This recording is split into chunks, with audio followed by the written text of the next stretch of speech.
بسم الله الرحمن الرحيم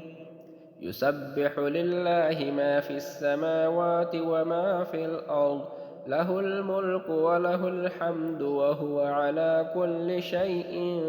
قدير هو الذي خلقكم فمنكم كافر ومنكم مؤمن والله بما تعملون بصير خلق السماوات والأرض بالحق وصوركم فأحسن صوركم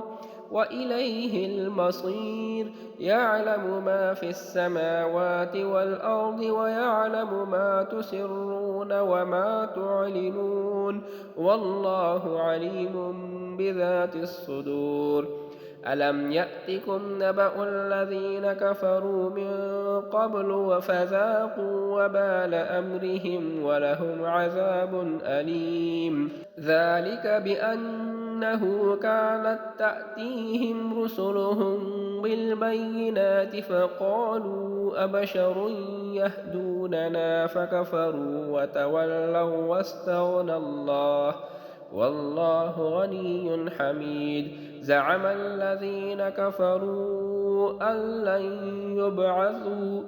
قل بلى وربي لتبعثن ثم لتنبؤن بما عملتم وذلك على الله يسير فآمنوا بالله ورسوله والنور الذي أنزلنا والله بما تعملون خبير يوم يجمعكم ليوم الجمع ذلك يوم التغابن ومن يؤمن بالله ويعمل صالحا يكفر عنه سيئاته ويدخله جنات تجري من تحتها الأنهار خالدين فيها أبدا ذلك الفوز العظيم والذين كفروا وكذبوا بآياتنا أولئك أصحاب النار خالدين فيها وبئس المصير ما أصاب من مصيبة إلا بإذن الله ومن يؤمن بالله يهد قلبه والله بكل شيء عليم وأطيعوا الله وأطيعوا الرسول فإن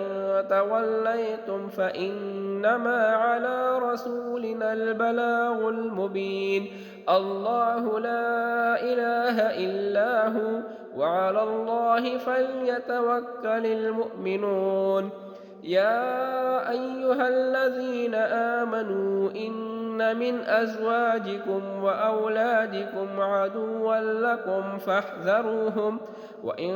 تعفوا وتصفحوا وتغفروا فإن الله غفور رحيم إنما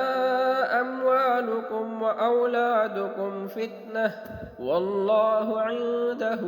أجر عظيم فاتقوا الله ما استطعتم واسمعوا وأطيعوا وأنفقوا خيرا لأنفسكم ومن يوق شح نفسه فأولئك هم المفلحون إن تقرضوا الله قرضا حسنا يضاعفه لكم ويغفر لكم